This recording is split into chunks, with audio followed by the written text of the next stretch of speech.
Did you grow up in the environment with a lot of family conflicts? How often do you find yourself feeling stressed because something feels off in your family? In this bookshot, we will explore effective strategies for managing these conflicts, drawing on expert opinions, real-life examples, and timeless principles from Dale Carnegie's How to Win Friends and Influence People. Discover how well you understand family conflicts. Take the quiz now and see how many you get right. Are these true or false? According to studies, financial stress is the leading cause of family conflicts. The majority of family conflicts are resolved within 24 hours. Couples who argue about finances at least once a week are 30% more likely to divorce. Studies indicate that only 20% of family conflicts are caused by miscommunication. Families with strong emotional bonds are less likely to experience conflicts. You'll discover the correct answers in the end of this bookshot. Chapter 1. Understanding the roots of conflict. Recognizing the sources of tension. Family conflicts can arise from a variety of sources: differences in parenting styles, generational gaps, personality clashes, or unmet expectations. Experts emphasize that understanding these sources is crucial for resolving conflicts. Identifying the root cause allows parents to better address the issues at hand and find more effective solutions. According to Dr. Lisa Firestone, recognizing the underlying issues that drive conflicts helps in formulating targeted strategies to address them. Dr. Firestone's research indicates that unresolved childhood traumas and unmet emotional needs often play a significant role in family disputes. By addressing these deep-seated issues, families can move towards more harmonious relationships. Case study: the Wilson family. The Wilson family faced frequent conflicts between their son, Timmy, and his grandmother, Betty. Jane and Mark Wilson initially felt overwhelmed and frustrated by these clashes. However, after observing the nature of their disagreements, they began to see a pattern. Timmy's modern views on discipline and freedom often clashed with Betty's traditional, stricter approach. This realization was a turning point. By acknowledging the generational differences that influenced Betty's views, Jane and Mark were able to approach the situation with more empathy and patience. They facilitated conversations where both Timmy and Betty could express their perspectives, helping each party understand where the other was coming from. This understanding significantly reduced the frequency and intensity of their conflicts. Jane and Mark also implemented regular family meetings to discuss and resolve conflicts. During these meetings, each family member had an opportunity to voice their opinions and concerns. This open communication helped in bridging the generational gap and fostering mutual respect. Chapter 2. Effective Communication: The Heart of Conflict Resolution. Active listening, hearing beyond words. One of the fundamental principles from Dale Carnegie's book is the importance of listening. Active listening involves paying full attention to the speaker, acknowledging their feelings, and responding thoughtfully. This technique can de-escalate conflicts and foster mutual understanding. Experts agree that active listening is a powerful tool for conflict resolution, as it validates the other person's feelings and opens the door to effective communication. Dr. John Gottman, a leading researcher in the field of relationships, highlights the importance of active listening in building trust and resolving conflicts. His studies show that couples and families who practice active listening are more likely to resolve conflicts amicably and maintain strong, healthy relationships. The power of empathy. You never really understand a person until you consider things from his point of view, until you climb inside of his skin and walk around in it. From To Kill a Mockingbird by Harper Lee. Empathy is another key aspect of effective communication. Researchers in psychology have found that empathy involves connecting with people, understanding their perspective, and validating their feelings. By showing empathy, parents can bridge the emotional gap between children and other family members, making it easier to resolve conflicts. Empathy not only helps in resolving current conflicts, but also in preventing future ones. When family members feel understood and valued, they are less likely to engage in behavior that leads to conflicts. Experts suggest that empathy can be cultivated through practices such as mindfulness, reflective listening, and perspective-taking exercises. Chapter 3. Building Bridges: Practical Strategies for Conflict Resolution. Finding Common Ground. Dale Carnegie emphasized the importance of finding common ground. In family conflicts, identifying shared values or interests can create a foundation for resolving disagreements. This approach not only resolves the conflict, but also strengthens familial bonds. Experts suggest that focusing on commonalities rather than differences can shift the dynamic from adversarial to collaborative. Case study: the Thompson family. In the Thompson family, siblings Emma and Jake often argued with their cousin Luke over what games to play during family gatherings. Their parents decided to focus on their shared love for board games as a starting point for resolving their conflicts. They introduced a rotating system where each child got to choose a game in turn, ensuring that everyone's preferences were considered. This approach not only resolved the immediate conflict, but also taught the children valuable lessons in compromise and cooperation. Over time, the children began to look forward to their game nights, seeing them as opportunities for fun rather than conflict. Establishing clear boundaries. Relationship experts advise setting clear boundaries to prevent and resolve conflicts. Boundaries help define acceptable behavior and create a sense of safety and respect. Establishing and maintaining these boundaries can prevent misunderstandings and reduce the likelihood of conflicts. Case study: the Nguyen family. The Nguyen family experienced frequent conflicts between their son Ethan and his aunt Lynn. Lynn often criticized Ethan's screen time, which led to heated arguments. The Nguyen parents decided to establish clear boundaries regarding screen time and respectful communication. They created a family agreement that outlined specific rules for screen time and respectful behavior. This agreement included input from all family members, ensuring that everyone felt heard and valued. By clearly defining expectations and consequences, they reduced conflicts and improved relationships within the family. Chapter 4: Positive Reinforcement and Constructive Feedback. The role of positive reinforcement. Positive reinforcement can be a powerful tool in shaping behavior and resolving conflicts. Recognizing and rewarding positive interactions encourages children and family members to repeat those behaviors.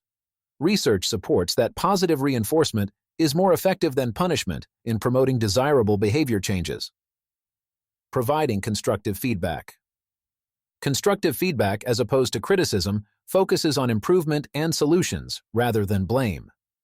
Dale Carnegie advised discussing one's own mistakes before criticizing others, which can be particularly effective in family settings.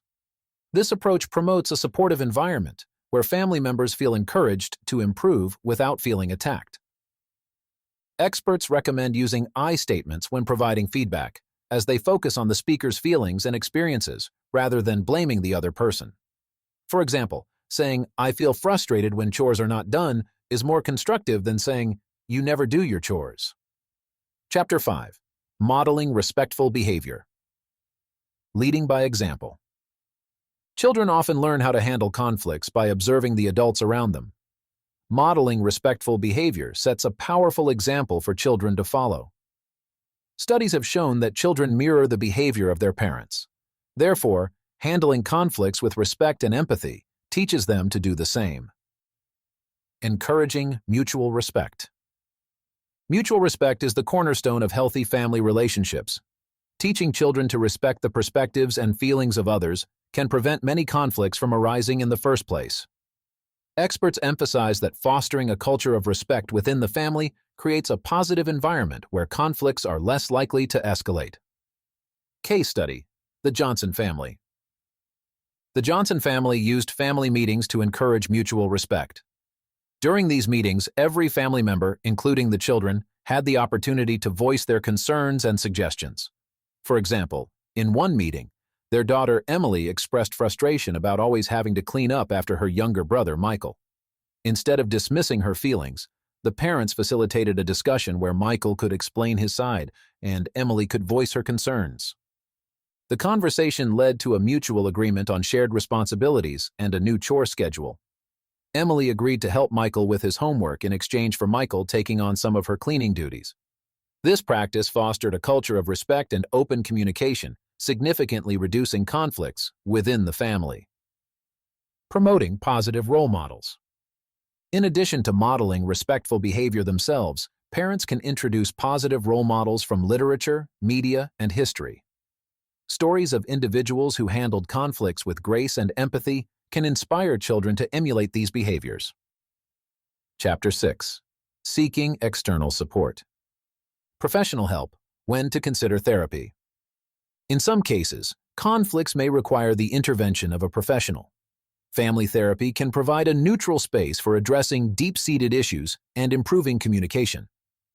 Experts in family therapy emphasize that therapy can help families navigate conflicts by providing tools and strategies tailored to their unique dynamics.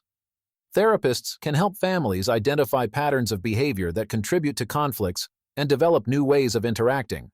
Family therapy sessions often involve role-playing exercises and communication techniques that can be practiced at home. Community resources and support groups.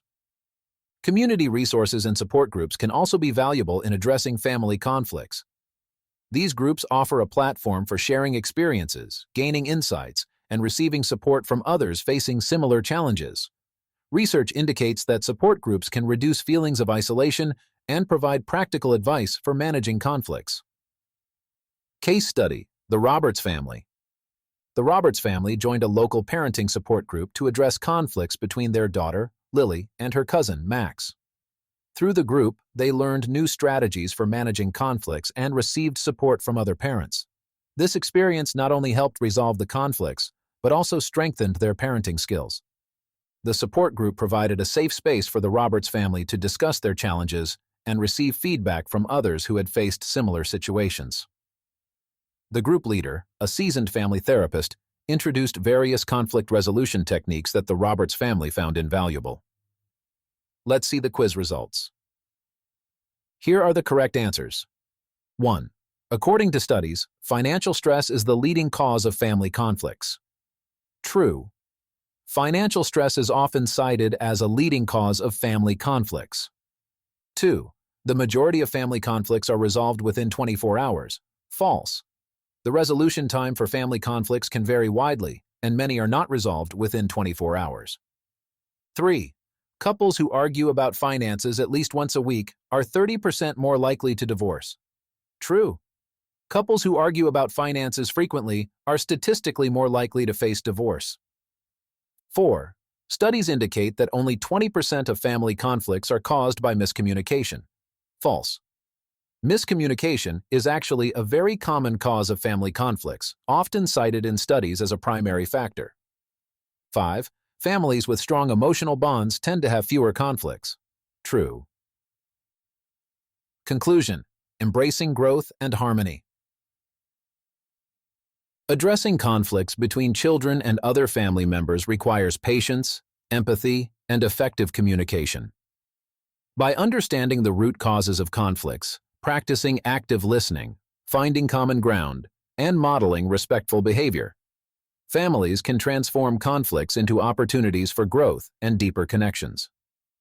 Drawing on expert insights, real-life examples, and timeless principles from How to Win Friends and Influence People, this mini-book provides a roadmap for navigating family dynamics with wisdom and care. Remember, every family is unique, and there is no one-size-fits-all solution. The key is to remain open, adaptable, and committed to fostering a loving and respectful environment. By doing so, we can create stronger, more harmonious family relationships that stand the test of time. Appendix: practical tools and exercises. Active listening exercises. 1. Mirroring exercise. In pairs, have one person speak for 2 minutes about a topic of their choice. The listener must then repeat back what they heard, focusing on capturing both the content and the emotion. Switch roles and repeat. 2. Empathy mapping.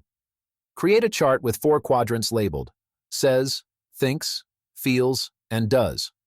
Use this chart to map out a family member's perspective during a conflict. This helps in understanding their point of view and responding with empathy. Family meetings. Guidelines. 1. Set a regular schedule. Choose a consistent time for family meetings, such as once a week or bi-weekly. Consistency helps in establishing this practice as a norm. 2. Create an agenda. Have a simple agenda to ensure the meeting stays on track. Include items like concerns, suggestions, and positive highlights. 3. Ensure equal participation.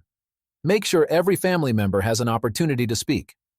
Use a talking stick or similar object to indicate whose turn it is to speak. Constructive feedback techniques. 1. The sandwich method. Begin with positive feedback, followed by constructive criticism, and end with another positive comment. This makes the feedback easier to accept. 2. Use I statements. Frame feedback from your own perspective. For example, I feel concerned when chores are not done because it affects our family harmony. Positive reinforcement ideas. 1. Reward charts.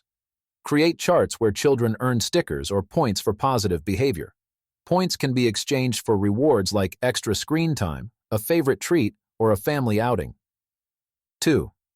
Praise the effort, not just the outcome. Acknowledge the effort and progress children make, not just the final result. This encourages a growth mindset. Boundary setting techniques. 1. Family contract. Write a contract that outlines agreed-upon rules and consequences. Have every family member sign it to show their commitment. 2. Consistent enforcement. Ensure that boundaries are consistently set. Inconsistency can lead to confusion and more conflicts. Resources for further reading. How to Talk So Kids Will Listen and Listen So Kids Will Talk by Adele Faber and Elaine Maislish. The 7 Habits of Highly Effective Families by Stephen R. Covey. Nonviolent Communication, A Language of Life by Marshall B. Rosenberg.